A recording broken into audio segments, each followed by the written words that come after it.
Welcome to Venture Media in Conversation with NILALEG. I'm Kirsty Watermeyer, and in this episode we are sitting down with the Director of Forestry at the Ministry of Environment, Forestry and Tourism, Johnson Ndukosho. Johnson, welcome. It's lovely to chat to you this morning.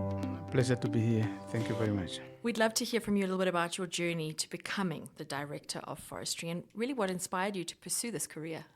Well, thank you very much. I'm passionate about environmental conservation, but it really started when I was studying at NAST some years ago. I must say over 20 years ago. I then did a diploma in nature conservation. After that, I went to South Africa in Sarsfield. There used to be a campus there called Technikon of PE, which now changed to Nelson Mandela Metropolitan University. And after that, I've been then working with the Ministry of Environment, Forestry and Tourism, mainly in the wildlife sector as a ranger, and I eventually, go through the ranks. And I became a deputy director at some point. However, in between there also I further my studies. So I studied natural resource management at the University of Zimbabwe, where I did a master's degree. And then, of course, when I came back, I then worked for a short period of time in the UNDP climate change projects. And after that, I became so passionate about climate change issues, but also how to mitigate it. And certainly forests play a very important role, forests and trees, that is, they play a very important role in mitigating climate change. And eventually, when the position became available, I applied for the position of the director, which I successfully got. And I've been there for 3 years. And it's all linked, basically, my experience, my qualification, and of course what I'm doing now. There's a good linkage there, and henceforth it's all part of environmental conservation, and I continue to live my passion. Oh, that's so beautiful. You mentioned about the role that forests play in mitigating climate change. What is that? Trees and forests absorb carbon dioxide out of the atmosphere in the process of manufacturing their own food through a process called photosynthesis. And as they do that, they obviously give off oxygen that every living organism needs for it to be alive. So from that angle, trees play a very, very important role in absorbing carbon dioxide, which is responsible for climate change. Fantastic. I love that you said that you're living your passion. What would you say has been the most rewarding part of your work as the Director of Forestry? Well, the most rewarding is that we've been planting thousands of trees across this country. And we also had an opportunity to involve communities in the conservation of forest resources. It's always important that you have buy-in from the stakeholders, right from the traditional authorities through the community members themselves who are participating actively, whether it's in forest conservation, especially against fire, whether it's on tree planting or even protecting protecting and preserving forests and trees. So the people are passionate about these roles, and they come forth to provide information to us who are regulating the industry and the sector in general. So it's very rewarding when you see all these things come into fruition. Absolutely. So you've also mentioned now about community involvement and how important this is for the buy-in in forest management. What are some of the programs that exist to involve local communities? Well, we've got a very intentional program of community-based forest management, and we call it community forest. We have about 46 of such institutions across the country right now. And this is really a community-based organization that allows communities to look after the forest and tree resources in their jurisdiction, and they also then benefit from such resources. We give them a harvesting quota, for example, and then they are able to harvest some of these trees and or give permits to those who are harvesting some of these resources, whether it's for firewood, for poles, for droppers, or maybe even non-timber forest products, things like thatch grass and so on. So that's a very deliberate program that the Ministry of Environment, Forestry and Tourism runs. But there are also others. For example, we've got a program on tree planting, where we have nurseries across the country, and these nurseries propagate very cheap seedlings that we make available for the public to buy at a very low cost. But for example, during the Arbor Day, which happens every year, we donate tree seedlings to the public in thousands, really. And even this year, we are going to have the Arbor Day on the 11th of October in Oshakati, where we are also planning to plant a large number of trees. And basically, the Arbor Day takes place in October, but that does not mean that's the only day you plant trees. It's actually the beginning of the planting season. Okay. And as the setting in of rainy season, we want to encourage people to continue planting trees. And absolutely we want to essentially paint Namibia green. I love that. Let's talk about the current state of our forests. How would you describe the current state? I think I must answer that question to give you a context. That one is that Namibia is the driest country in sub-Saharan Africa, and as such, we have a very slow-growing forest. And secondly, the second factor is that we are just on the periphery of what we call Congo Basin. So we have some spillover of some tropical forests in the north and northeastern part of the country, mainly your Zambezi, your Kavango regions, east and west, and some part of Angona region. And then that's where we have really what we call true forest. And of course, the rest of the countries, you have now some woodland of sort, mainly in the commercial areas due to bush thickening that's happening there, or some people refer to it as bush encroachment. But within that zone also, you do have some bigger trees and so on, but the majority are a lot of bushes.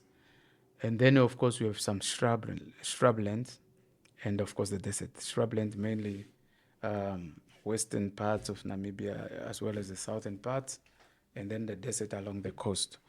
So essentially, it's only about 9% of the country that is covered by forest. So already it means that we do not have a lot of forests, so we have to take care of whatever we have available. But also the woodlands, we need to ensure that the utilization of the woodland is done in such a way that we are not depleting the available resources. So the status of the forest, it's healthy, but it's beginning to show some worrying trends. Such as? Deforestation. It's one of the major driver of forest loss, as well as forest degradation, and of course unsustainable practices, unsustainable use of forest resources, illegal harvesting, and so on. And whilst it's very important that we encourage and expand agriculture, because majority of our people depend on agriculture for the production of food, we've got to do it in such a way that we do not, or at least we encourage methods that are able to also conserve our trees and our forest, such as agroforestry, where you are doing agriculture at the same time. You are leaving some trees standing. Similarly, in areas where we have a problem of bush encroachment, we're saying, yes, let's do rangeland restoration back to the savanna. However, as you're doing that, you must leave some thickets behind, because there are animals that need that kind of habitat. Your kudus and so on, and you have your giraffes that browse on trees and so on. So we've got to strike a balance in controlling bush encroachment, at the same time ensuring biodiversity conservation. And the same with when it comes to harvesting of timber, we've got to do it in a responsible manner, that we just harvest, say, dead trees or some of those big ones, but at the same time we must encourage recruitment of new forests or new trees, because that will then ensure that these forests and trees will continue to exist in perpetuity. Absolutely. Which brings me to my next question. How do you balance the economic benefits of forestry with the need for conservation and sustainable use at the same time? Yes, we do that by regulating. Every forest harvesting activities in Namibia have to be done with a permit, forest harvesting permit from the Ministry of Environment, Forestry and Tourism. And sometimes you even need environmental clearance certificates from the Office of the Environmental Commissioner. We are saying sustainable use is enshrined in our Constitution.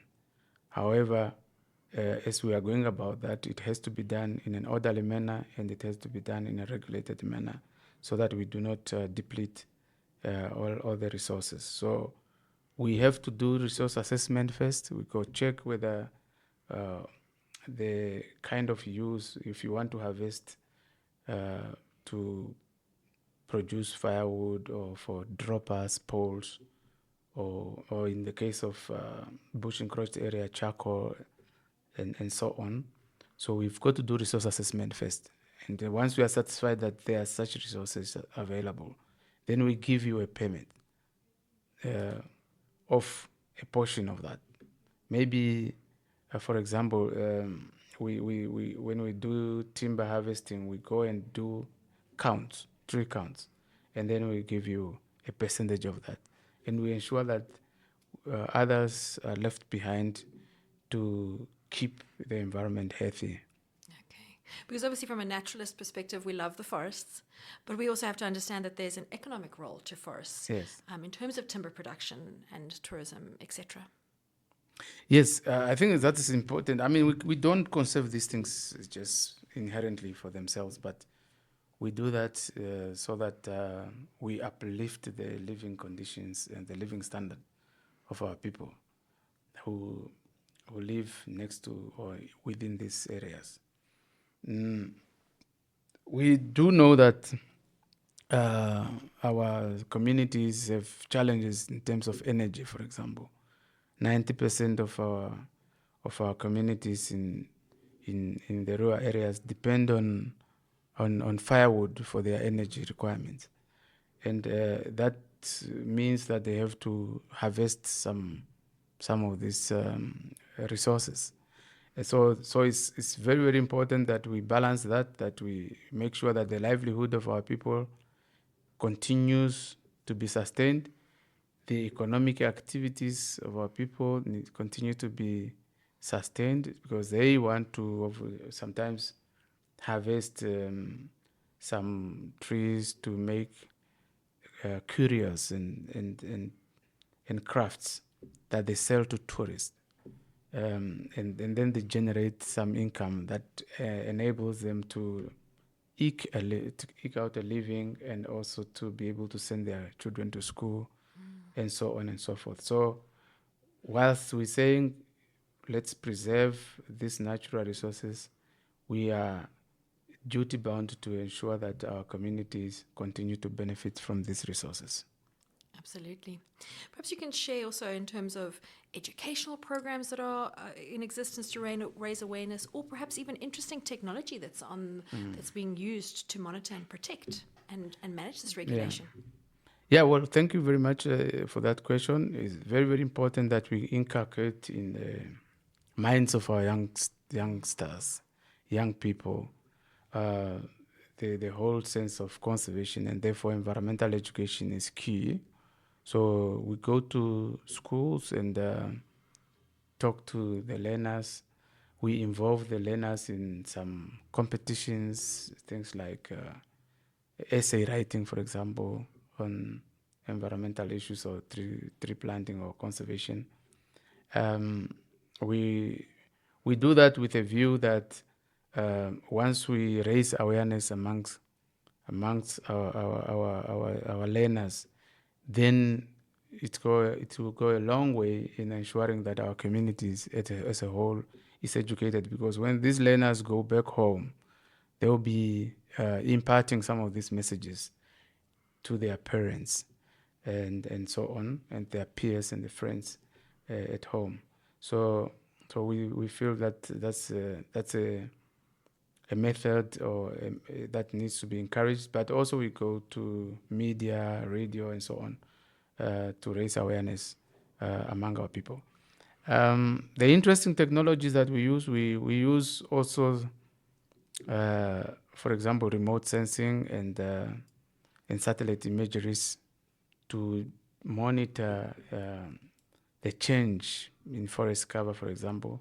But we also use things like drones and other tools at our disposal to be able to ensure that the forest is protected, but also to use these innovations in monitoring what's happening. Because monitoring is very, very important because it will give us timely information for us to change course or to introduce new measures so that these resources continue to exist in our lifetime, but also for the future generations to benefit as well. Fantastic. What about collaboration? Do you collaborate with other conservation bodies that also help to ensure protection of our forests? Yes, we collaborate with a number of agencies and organizations, both here locally as well as internationally. Some of the organizations we work with locally is, for example, the Namibia Nature Foundation, the World Wildlife Fund of Namibia, WWF Namibia, and also even with the regional council. For example, in the Hangwena region, we are working with the regional council to plant trees. They provide some funding to buy materials to produce new seedlings that we then distribute to the community. For example, this year, Abba Day, we are going to work with Oshakati Town Council to plant trees in and around Shakati Town.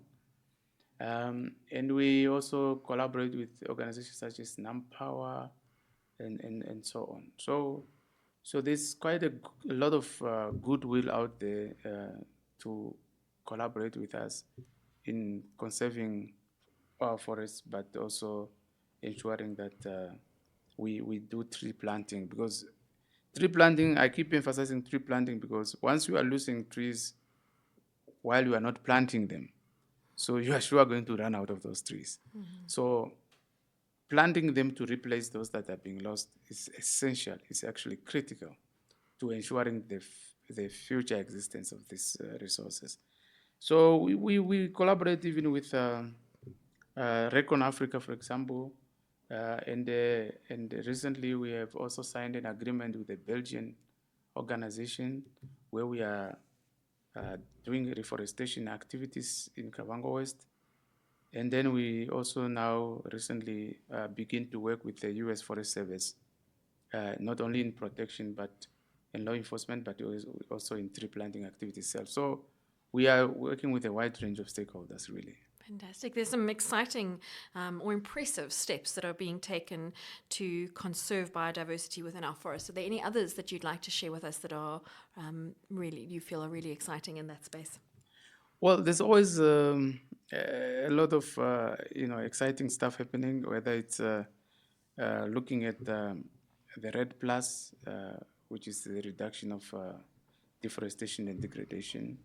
Whether you're looking at carbon trading, that's the kind of space that we want to enter in, because once you conserve these forests, you want also the community to continue to benefit from that. And one way to do that is valorization of these resources. And then somebody out there would like to offset their emissions, and therefore they are willing to pay for this credit elsewhere.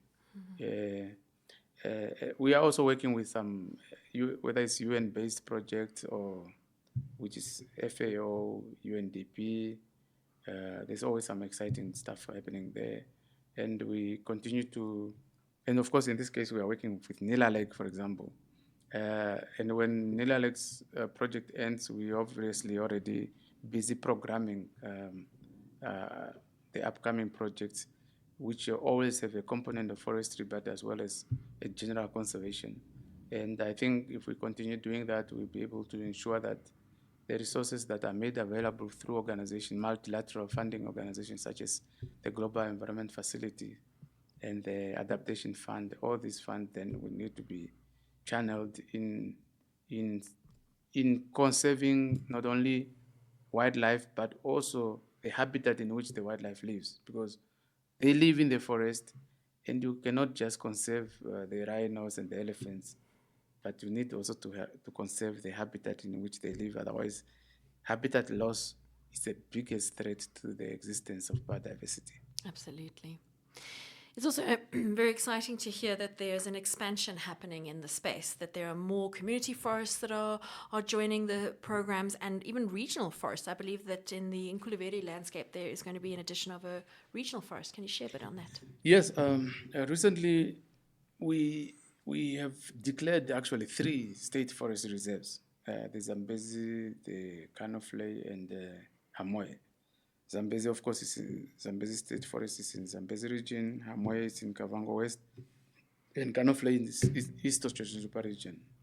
And along with that, there's an exciting development of a regional possibility of establishing a regional forest reserve, which we want to do together with the Kavango West region. And essentially the difference there is that the state forest reserves are managed by the state, whereas the regional reserve are managed in collaboration with the regional council. And so this is going to be the first of its kind in Namibia ever, and we are excited to have these activities taking place so that we can then see how it works. It will probably work in a similar way as Mangeti, which is Mangeti National Park, which is both managed together with the Kavango East Regional Council. So I'm sure we've got precedence to that, and we are excited for the opportunity to be able to work with the Kavango West Regional Council in actualizing the establishment of the Nkuluveri Regional Forest Reserve. Fantastic. It's certainly been interesting and inspiring to sit down with you and have these conversations. Obviously, when talking forestry, often what is discussed is what's going wrong, but there is so much that is going right in this space, and we're really excited to hear this. Perhaps you could leave us with your message that you'd like listeners to know about and the importance of protecting our forests. Thank you very much. I really, really appreciate your time to invite me over here. What is very, very important is that tree planting and tree conservation, forest maintenance is everybody's business. So it cannot be left to government alone. So we're looking forward to continuing with everybody in Namibia to ensure that we continue to protect our forests, as we know that every person needs a braai. When you are braaiing there, you need some wood. That wood is coming from forest. So for us to continue to benefit and enjoy that nice braai, and for our kids also to continue doing that, it's only when we ensure that we protect and also we renew our forest. So it's everybody's business. Let us go out there and make Namibia green. Let us plant more trees than we cut, and that way we can at least ensure that the trees continue to exist going forward.